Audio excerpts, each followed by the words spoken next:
Hello డిఎస్సిఎస్ friends, మనము ఇప్పటి వరకు జరిగిన ఎస్జిటి పేపర్లు లేదా ఓవరాల్గా డిఎస్సి పేపర్ ప్రతి దాంట్లో కూడా గ్రంథులకు సంబంధించి సైన్స్లో కానివ్వండి, సైకాలజీలో కానివ్వండి బిట్స్ అడుగుతూనే ఉన్నాడు. నేను సైకాలజీలో రిపీటెడ్గా అడుగుతున్న బిట్లో భాగంగా ఈ యొక్క టాపిక్ కూడా చెప్పాను కదా. సో దీంట్లో మనం గ్రంథుల గురించి చూసేద్దాం. మొదటిగా మనం పీయూష గ్రంథి లేదా పిట్యూటరీ గ్రంథి. ఇది బఠానీ గింజ పరిమాణంలో ఉంటుంది, మెదడు కింది భాగంలో ఉంటుంది. అంతఃస్రావ గ్రంథులను నియంత్రిస్తుంది, అందుకే దీన్ని ప్రధాన గ్రంథి అంటారు. ఇది వ్యక్తి కండరాలు, లైంగిక అవయవాలు, మానసిక వికాసం మొదలైన వాటి మీద ప్రభావం చూపుతుంది. పీయూష గ్రంథి స్రవించే హార్మోన్ పెరుగుదల హార్మోన్. ఈ హార్మోన్ తగినంత స్రవించబడకపోతే శిశువులో మరుగుజ్జుతనం వస్తుంది, ఎక్కువ స్రవించబడితే దీర్ఘకాయితం వస్తుంది. ఈ గ్రంథి స్రవించే అనేక హార్మోన్ల కారణంగా పిల్లలు చతురులుగా, సాత్విక స్వభావాలుగా, మానసిక స్థిరత్వం గలవారుగా ఉంటారు. మెయిన్ గ్రంథి అది రిలీజ్ చేసే హార్మోన్, అది చేసే పని అనేది బాగా గుర్తుపెట్టుకోండి. అలాగే దానికి ఉన్న పేర్లు కూడా బాగా గుర్తుపెట్టుకోవాలి. అవార్ట్ గ్రంథి, దీన్నే థైరాయిడ్ గ్రంథి అంటారు. ఇది ఎక్కడ ఉంటుంది? గొంతు వద్ద, వాయునాళానికి దగ్గరకు ఉంటుంది. ఇదే బిట్ ఎస్జిటీలో అడిగాడు, గొంతు వద్ద ఉండే మరి గ్రంథి ఏంటనేది. ఇది స్రవించే హార్మోన్ థైరాక్సిన్. థైరాక్సిన్ హార్మోన్ ఉత్పత్తికి అయోడిన్ అవసరము. పిల్లల అయోడిన్ లోపం వలన సామాన్య గైటర్ వస్తుంది. థైరాక్సిన్ లోపిస్తే పిల్లల్లో తన్యత ఏర్పడుతుంది, సోమరితనం, మందకోడిగా ప్రవర్తిస్తారు. థైరాక్సిన్ స్రావకం పిల్లల యవ్వన దశలో లోపించిందనుకోండి, క్రెటినిజం అనే స్థితి ఏర్పడుతుంది.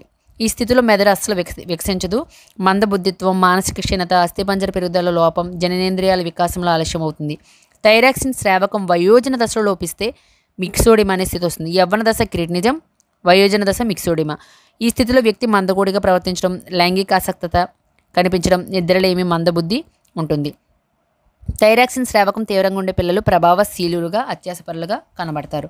పారసవాటు గ్రంథి లేదా పారాథైరాయిడ్ గ్రంథి అవాటు గ్రంథి దగ్గర ఉంటుంది. స్రవించే హార్మోన్ పారాథార్మోన్. ఇది కనుక తక్కువైతే ఎముకల్లో గట్టిదనం ఏర్పడకపోవడం, ఎక్కువైతే కండరాలు ఉత్తేజపడి సంకోచ స్థితిలో ఉండడం జరుగుతుంది.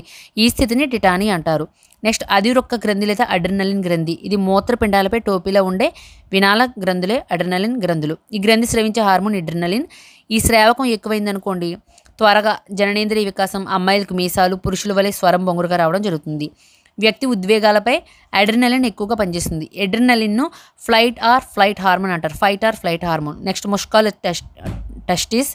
ముష్కాలు పురుష లైంగిక హార్మోన్లు అయిన టెస్టోస్టెరాన్లు, ఆండ్రోజన్లను స్రవిస్తుంది.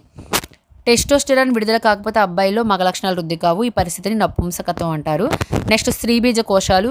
ఇవి స్త్రీ లైంగిక హార్మోన్లైన ఈస్ట్రోజన్లను, ప్రొజెస్ట్రాన్లను స్రవిస్తాయి.